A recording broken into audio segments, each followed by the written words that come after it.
Some people say you should never touch a credit card. Others say that they're the best thing if you want to build credit and earn rewards. So, which is it? Well, the answer can kind of depend on you. In this video, we're breaking down the benefits of using credit cards, the risks, and how to make them work for you and not just against you. Hey everyone, I'm Preston Callhammer. On this channel, we talk about money and the mindsets around it and how that intertwines with faith, sharing exactly what's worked for me to build financial freedom and peace. Today, we're talking about a big one, credit cards. To start things off, we have to understand the risks that credit cards bring. So many people believe that credit cards are just this excuse to spend way more money than what they have and almost treat it like it's free money. That couldn't be further from the truth. Credit cards are a loan. They have compounding interest, and that interest is at a high rate that grows fast if not paid off right away. It is very easy and tempting for people to want to just put more things on the credit card and just run up that balance, thinking to themselves, I'll pay that later, or I'll pay that when I get my paycheck. But it's very easy for that balance to just grow, and if you don't pay that thing off right away, that's when the compounding interest kicks in. One of the most common types of debt in the United States today is credit card debt. And it's very difficult to get out of because there's so much interest being added on each and every month on top of what's already there. A verse that I've shared on this channel multiple times before is how in Proverbs the Bible talks about the borrower being servant to the lender.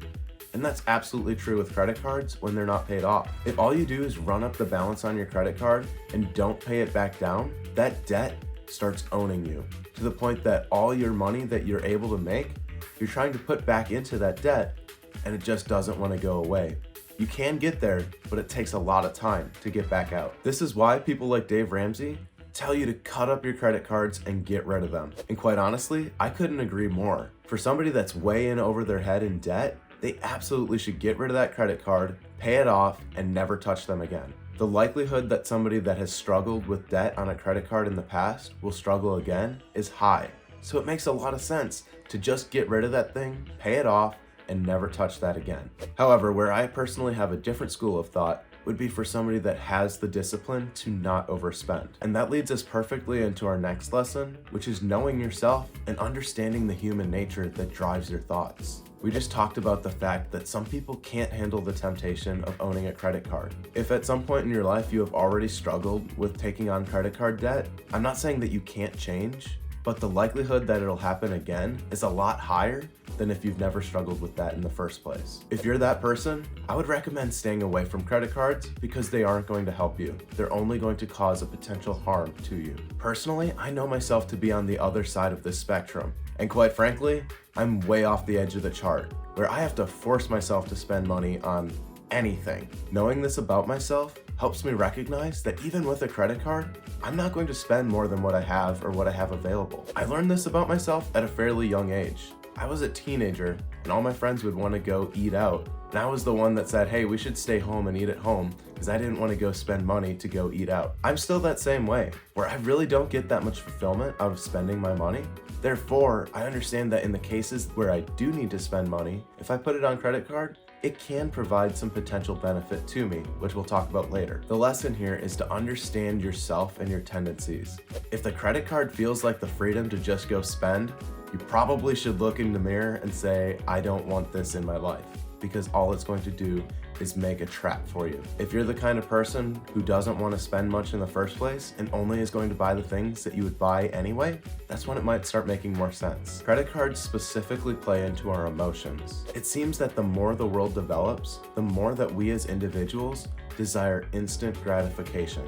Credit cards provide that. They provide the opportunity to buy something new and flashy now and not think about the cost of it until another time. The lie that we will tell ourselves in this situation is that it's worth the gratification now and we'll figure out the rest later. If we're not extremely cautious with this, we can fall right into that trap. There's another proverb that talks exactly about this. It says that there's treasure and oil to be found in the house of the wise, but the foolish spends it up. What that means is that those that are wise understand that there's more to life than just buying something right away and using our money as soon as we get it. Those who understand that they shouldn't just spend all their money right away, build wealth, and that's how they have the treasures in that wise house. I mentioned earlier that there is a way that credit cards can be a good thing. Let's talk about that next. This next lesson is simple. Pay off the credit card every month or sooner than that. Credit cards can give you the added benefit and value that you can earn from rewards, points, miles, all those type of things can be a good thing. But again, they only remain a good thing if you actually pay off the card each month and don't allow yourself to go into debt. As soon as you go into debt and allow that interest to grow, it negates all the points, all the earnings, all the things that could have been good immediately, because that's so much worse than the value of the points that it brings. The way that I make this happen for myself is by only using credit cards for purchases that I would have made in any other form of payment. This means that I have to have the money somewhere before I spend it. This makes it pretty easy at the end of every month to just go through and pay off the entire balance of every card. When handled this way, credit cards again add that value of the points and the rewards and all those type of things without creating that hurt of all that added interest. The lesson here is that the priority should not be put on the points or rewards, but you should put a priority on the discipline of paying off your card. If you can't do that, again, credit cards should not be for you. If you're wise with your spending and pay off your card right away, credit cards can bring you the added benefits we talked about,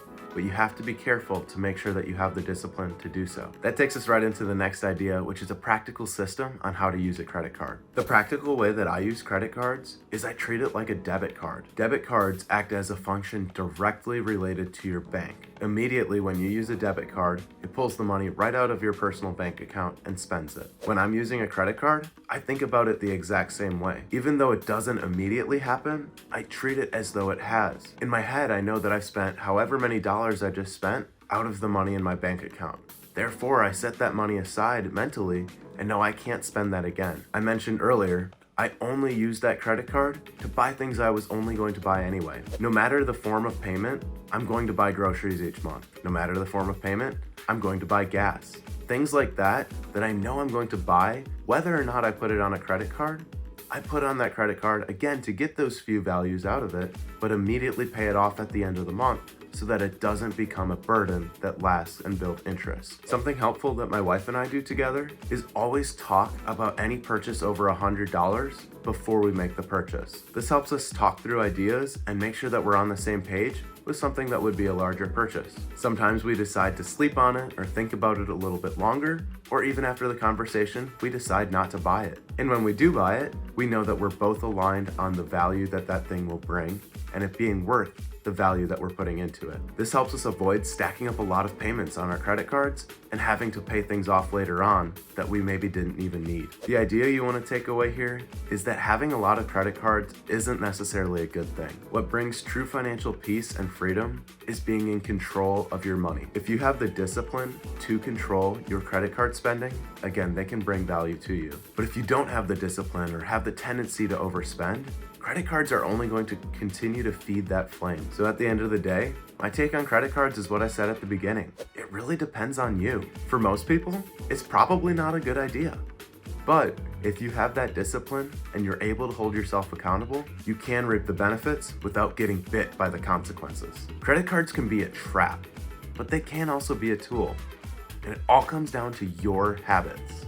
You have to know your tendencies, stay disciplined, and never ever spend what you don't already have. That's how you create financial peace instead of financial pressure. If this video helped you think differently about credit cards, hit like and subscribe for more videos on this channel about money and financial wisdom from the Bible. And leave a comment. Do you use credit cards or do you completely avoid them?